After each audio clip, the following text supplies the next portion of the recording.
Welcome to the deep dive. This is where we really focus in on a topic, sift through the info, and pull out the key stuff just for you. Yep. So today, we're navigating the pretty exciting world of selling digital art templates online. And we're specifically looking at how to use the rhythm of worldwide holidays to your advantage. Exactly, that cyclical nature. Right. And for this, we've got quite a bit to work with. We're looking at an Amazon digital art sales calendar for 2025, some detailed pricing info, strategies for selling there. Okay. Plus, we'll touch on some innovative models. Memento is one, how they turn digital stories into physical books. It might spark some ideas. Oh, interesting. Yeah, I saw that. So, okay, the mission today is basically to give you a solid plan, right? How to plan, price, and market your digital art templates using those global holiday surges. And also see what we can maybe borrow inspiration-wise from those other digital to physical models you mentioned. Right. Okay, let's get into it. Why? Hmm. Why should you, as a digital artist, really zero in on this whole holiday calendar thing? Yeah. Well, the biggest thing is predictability. You get these reliable surges in interest. Think about it. Holidays roll around, people naturally start looking for themed stuff. Decorations, party invites. Exactly. Social media graphics, gifts, you name it. So if you align your templates with those dates, you're basically meeting a demand you know is coming. Right, tapping into an existing flow. Yeah. And that Amazon sales calendar we looked at, it really lays it out super clearly, doesn't it? It does. It's month by month for 2025. Gives you theme suggestions like, bold fonts for New Year's, Uh-huh. zodiac animals for Chinese New Year, romantic stuff for Valentine. All the way through Halloween, Christmas, Mm. the classics. It's like a creative roadmap for the year. Pretty much. And a really, really crucial point in that Amazon doc was timing. Ah, yes, the lead time. Exactly. To really capitalize, they say, list your stuff, get it ready a good 2 to 3 months before the holiday hits. 2 to 3 months. Wow. Yeah. It lets you catch all those early planners, the people who like to get things sorted way ahead of time. It's a strategy they kept bringing up in the overview doc, too. Okay, that makes sense. Get ahead of the curve. Yeah. So we know when people might be looking. But the next huge question is always pricing. Hmm. How do you land on the right price for digital art? Let's unpack that. Okay, pricing. The Amazon document gave some pretty useful benchmarks from their own market. Yeah. They saw entry-level prices for similar templates hovering around like $3.59. Okay. Pretty low entry. Yeah, but then more complex or maybe niche designs could go up to almost $15, $14.99. Right. And the average they spotted was around $5, $4.99. Okay, so that gives us a ballpark. And the doc mentioned specific strategies too, right? Like ways to structure your pricing. Definitely. Bundling came up a lot. Yeah, I could see that working well. Absolutely. You package related templates, offer a bit of a discount compared to buying them separately. It's a good way to increase, the average value of a sale. Makes sense. They also talked about tiered pricing. So offering like a basic, a premium, maybe a deluxe version. Different features, different prices. Exactly. And of course, seasonal discounts, tying specific promotions to the holidays to create a bit of urgency. Like get your Halloween templates now. Precisely. Press. Now, you mentioned there was a longer Amazon doc, too, that looked at other places like Etsy, Creative Market. What did we see there, price-wise? Yeah, looking broader, you see some interesting variations. Depends a lot on the template type and the platform. Okay. Like on Etsy, Valentine's cards, when they were on sale, range from maybe $2.10 up to almost $8. Okay. But then Halloween invites, much wider range. Saw sale prices from like $2.70 all the way up to $20. Wow, it's a big jump for invites. Yeah. Christmas cards were noted around $4.77 on sale. Easter invites about $12. So it really varies by holiday and item. What about things like social media kits? Those seem popular. That's where the prices got really, really wide. On Etsy and Creative Market, you could find social media bundles from maybe $2, literally, up to $150 for these massive, comprehensive packs. Whoa. Okay. $150. Yeah. And general digital art on Creative Market, often more in the $15 to $40 range.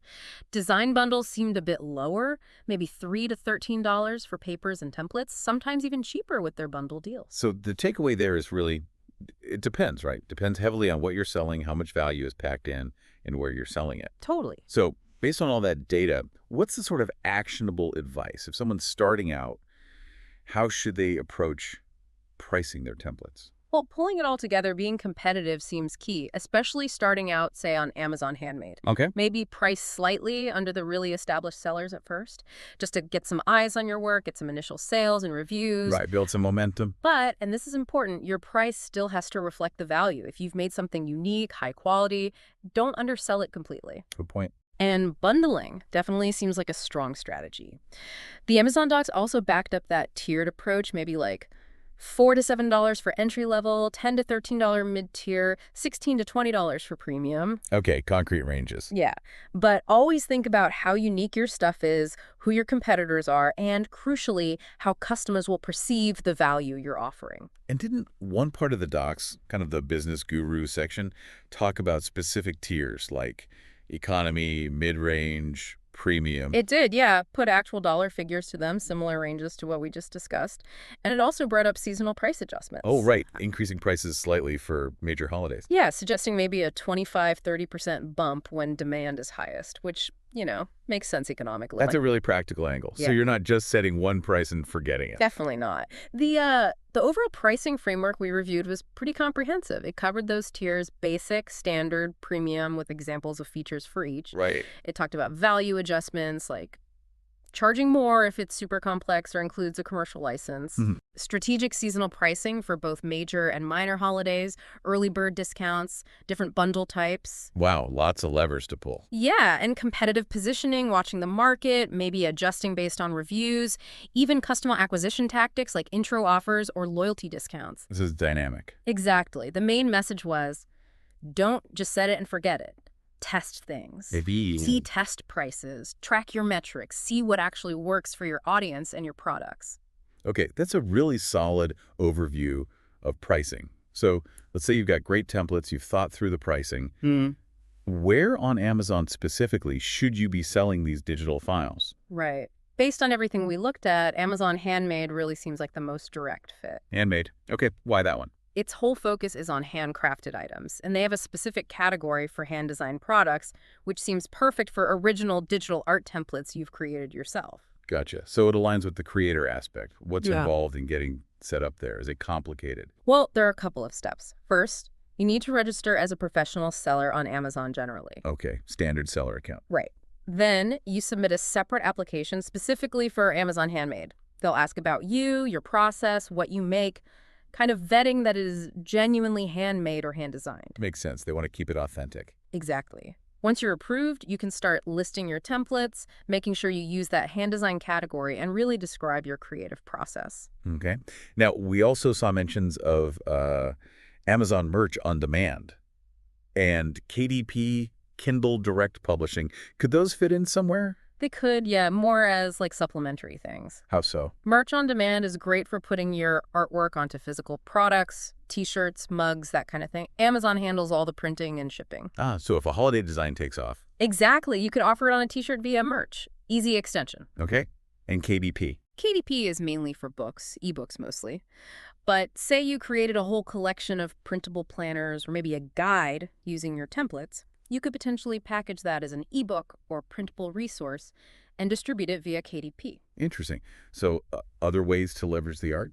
Yeah, but for selling the actual digital template files themselves, Yeah. Handmade seems like the primary, most direct route on Amazon. Got it. So once you're on Handmade, listings are key, right? Making sure people find your stuff. What about optimizing those? Oh, absolutely crucial. High-quality images are non-negotiable. They need to really show off your template, make it look appealing.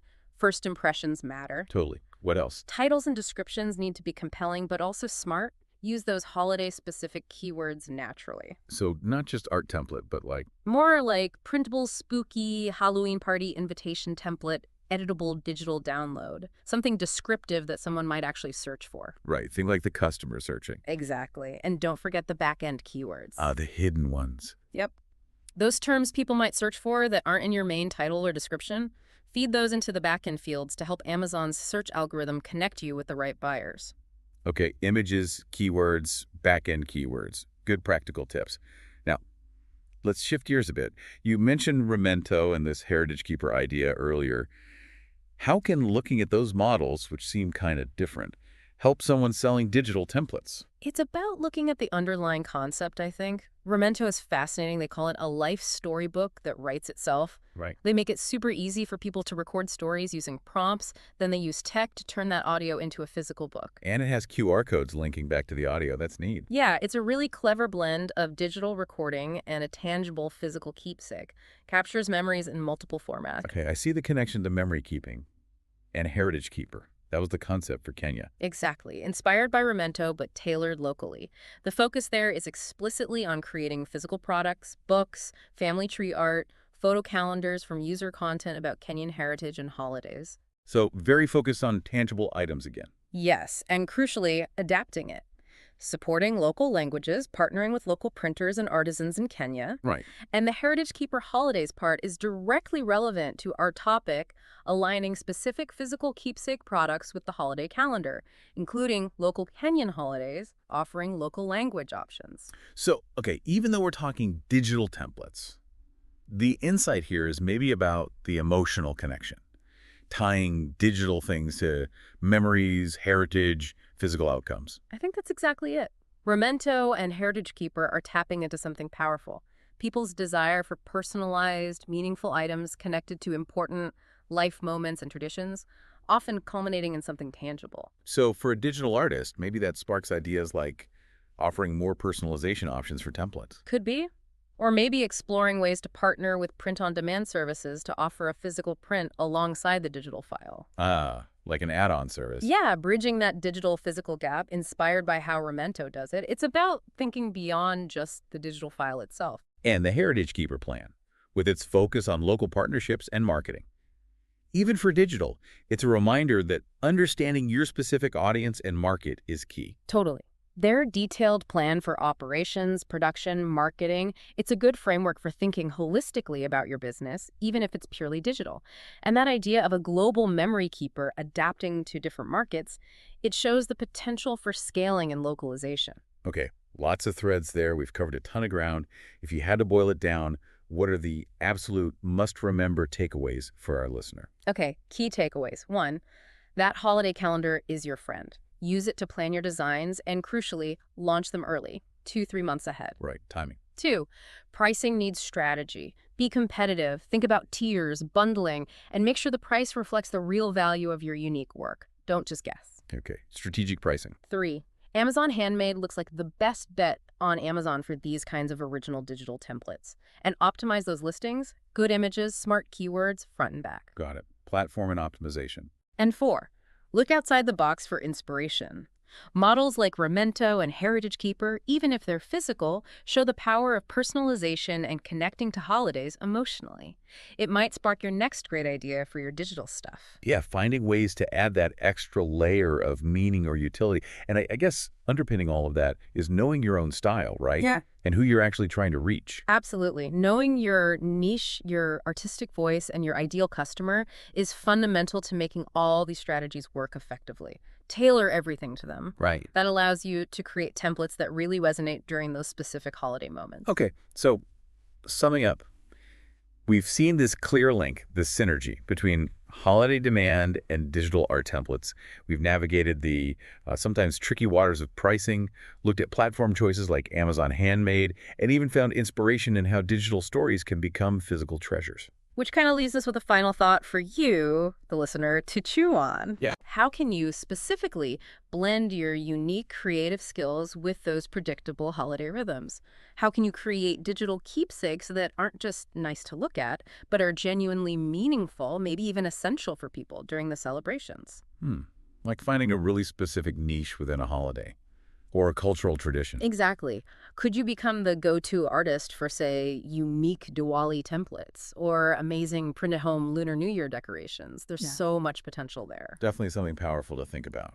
Well, keep exploring, keep trying things out, and keep creating in this really dynamic space where digital art meets e-commerce.